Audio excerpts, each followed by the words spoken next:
जिया हो बिहार के लाला, जिया तू 1000 साला। नहीं नहीं, मैं बिहार चुनाव की बात नहीं कर रहा, वो तो खत्म हो चुका है। बल्कि जंगल राज और मंगल राज के इस घमासान के बीच मैं एक ऐसे इंसान की बात करने वाला हूं जो किसी भीड़ का हिस्सा नहीं बल्कि खुद एक आंदोलन है। भले जेब खाली हो, जेब में गांधी हो या ना हो, दिल में एक आंधी होनी चाहिए जिसकी धड़कनें क्लासरूम से निकलकर पूरे समाज में लहर बन जाती हैं। वह आदमी जिसके पास एक वक्त पेंसिल खरीदने के पैसे नहीं थे, वो आज लाखों बच्चों का भविष्य लिख रहे हैं। आप भले 1 साल लेट से तैयारी करो, लेकिन 1 साल लापरवाही मत करो। जिनकी माँ पुराने पन्ने सीकर नोटबुक बनाती थी, बेटा आज दुनिया का सबसे बड़ा एजुकेशनल यूट्यूब चैनल चला रहा है। एक समय जिनके पास बस का किराया देने के लिए 90 रुपए नहीं थे, वो आज उसी 90 रुपए में पूरा कोर्स पढ़ा देता है।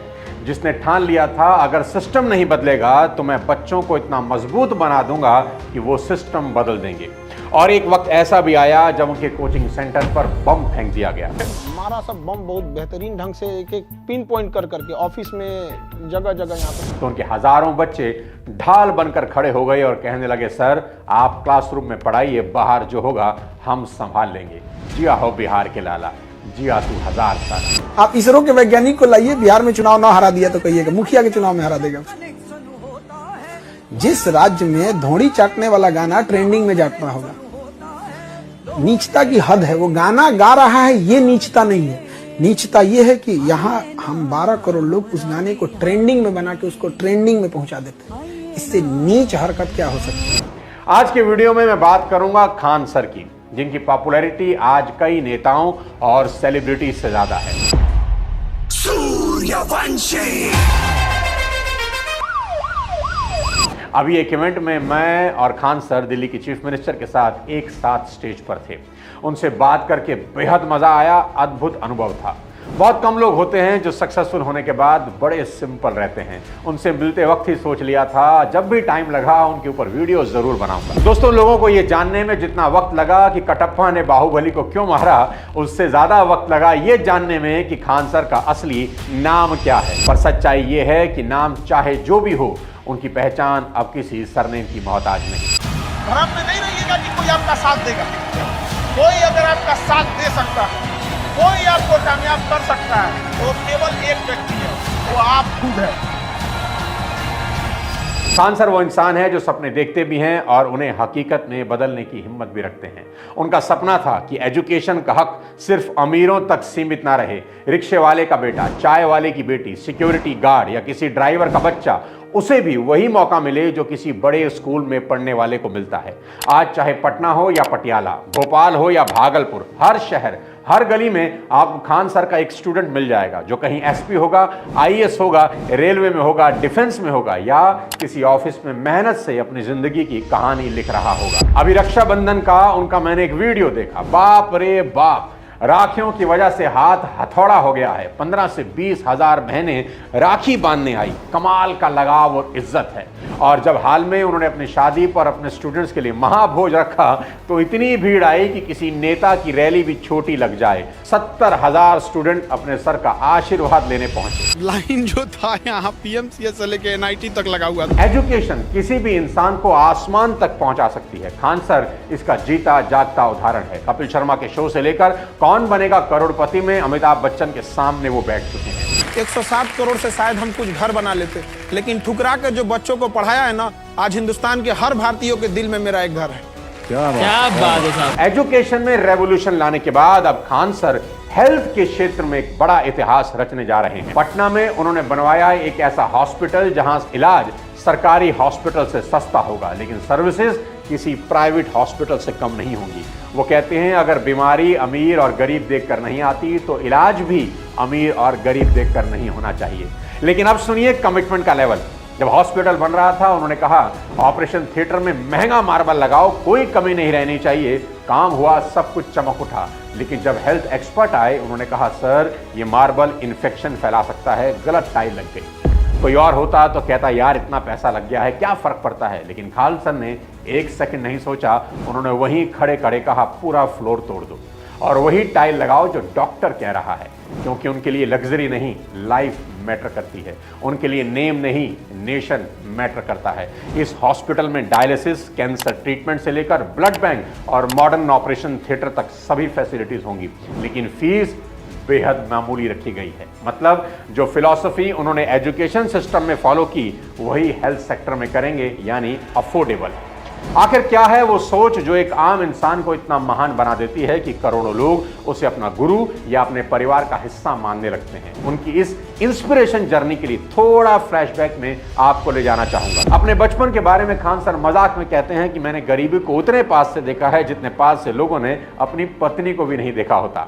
17 साल की उम्र में खान सर ने वेल्डिंग सीखी और लोहे का काम करते थे। साथ में एक बच्चे को होम ट्यूशन पढ़ाते थे। जिस बच्चे को वो पढ़ाते थे वो पढ़ने में बेहद भोंदू यानी बिलो एवरेज था, लेकिन जब वो क्लास में टॉप कर गया तो उस दिन वो फैजल खान से खान सर बन गए।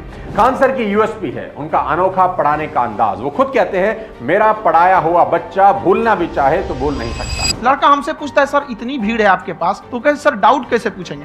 हम कह रहे यार तुम्हारा डाउट बचेगा तब ना पूछेगा तुम डाउट यहाँ पे।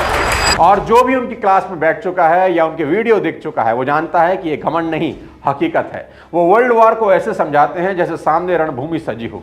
फ्रीडम स्ट्रगल की कहानी ऐसे सुनाते हैं जैसे खुद भगत सिंह क्लास में मौजूद हों।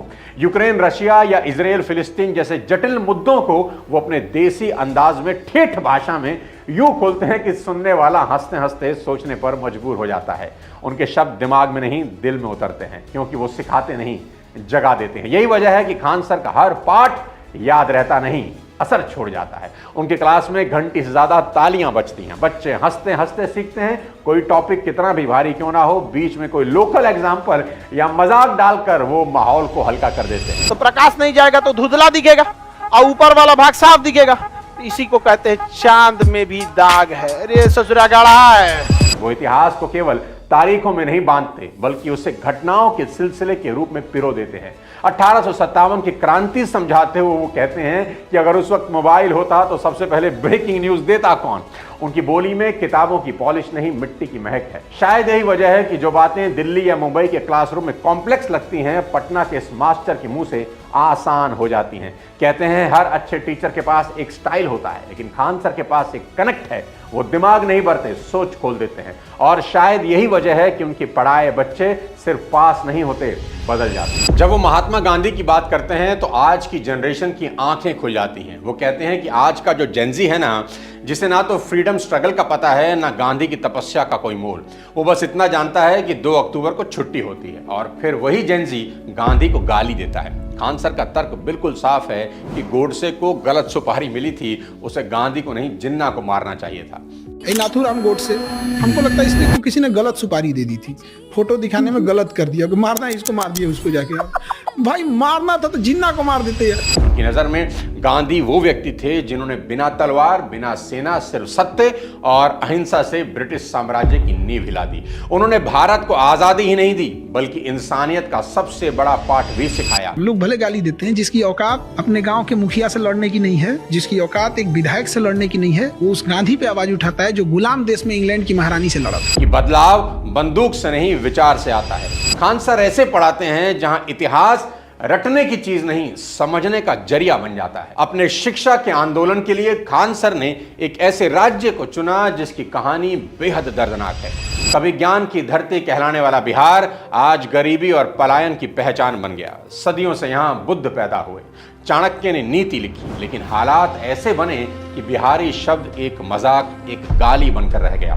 सरकारें आती रही, जाती रही, वादे होते रहे, बिहार बदलेगा का नारा हर चुनाव में शोर शराबे के साथ गूंजता रहा। पर सच्चाई यह है कि बिहार आज भी विकास की रेस में कई बरस पीछे है।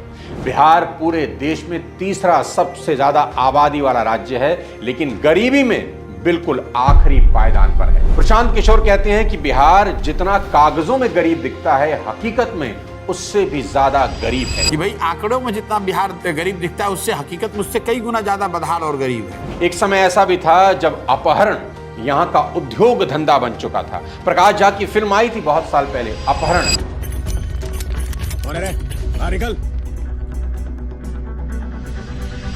और वो कोई कल्पना नहीं थी, वो बिहार की सच्चाई बयां कर रही थी। यहाँ नौकरियों से ज्यादा चर्चा फिरौती की होती थी। आज भी लोग बिहार छोड़ रहे हैं क्योंकि अपॉर्चुनिटीज बेहद कम हैं। इन सब के बीच खान सर ने पटना को अपनी कर्म भूमि बना दिया। बोलते हैं अगर बिहार का नाम गाली बन गया है तो मैं अब इसे गर्व बनाऊंगा। दोस्तों, खान सर की कहानी सिर्फ एक कोच की कहानी नहीं है। वो बताते हैं कि जब इरादा सच्चा होना तो एक दशरथ मांझी भी अपने दम पर पहाड़ काट देता है।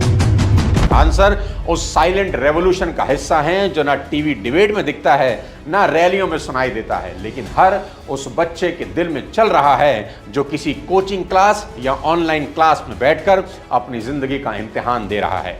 खान सर ने साबित किया कि विकास सिर्फ बजट या पॉलिसी से नहीं होता, सोच से होता है। कि अगर सिस्टम तुम्हारे बच्चों के लिए नहीं बदलेगा तो तुम्हारे बच्चे ही सिस्टम बदल सकते हैं। यही सोच है जो एक आम आदमी को एक आंदोलन बना देती है। उन्होंने दिखाया कि बिना किसी सत्ता के, बिना किसी रिसोर्सेज के और बिना किसी प्रचार के भी एक इंसान देश के भविष्य को दिशा दे सकता है। जहां नेता कहते हैं हम जनता के बीच जाएंगे, वहां खान सर रोज जनता के बच्चों के बीच खड़े रहते हैं। जहां लोग कहते हैं मैं नौकरी दूंगा, वो कहते हैं मैं तुम्हें काबिल बना दूंगा। वो भले ही फौज की वर्दी नहीं पहन पाए, लेकिन आज उन्होंने एक ऐसी यूनिफॉर्म पहन ली जो हर दिन लाखों बच्चों के दिलों में झंडा फहराती है। वो जानते हैं कि देश सिर्फ बॉर्डर पर नहीं बचता, क्लासरूम में भी बनता है, जहां पेन से निकले शब्द गोलियों से ज्यादा ताकतवर होते हैं। खान सर हमें याद दिलाते हैं कि मिशन तब बड़ा बनता है जब मकसद मैं से हम हो जाता है। और आज उनकी हर क्लास, हर शब्द, हर हंसी उसी मिशन की मिसाल है। वो हमें सिखाते हैं कि अगर सोच साफ हो तो सियासत भी सलाम करती है। खान सर बिहार की मिट्टी से निकले वो दीपक हैं जो सिर्फ पटना नहीं, पूरे भारत को रोशन कर रहे हैं। उनका संदेश बिल्कुल साफ है, देश तब बदलेगा जब हर बच्चा अपनी कहानी खुद लिखेगा। और वो उस कलम को हाथों में देने निकले हैं जो आने वाली पीढ़ियों की तकदीर लिख देगी। आपको खान सर का ये वीडियो कैसा लगा कमेंट बॉक्स में जरूर बताएं, और ये भी बताइए कि अगला वीडियो किस पर्सनैलिटी के ऊपर देखना चाहते हैं। अगले किसी और वीडियो के साथ जल्द आपसे मुलाकात करता हूं। तब तक अपने स्वास्थ्य का ध्यान रखिए। जय हिंद।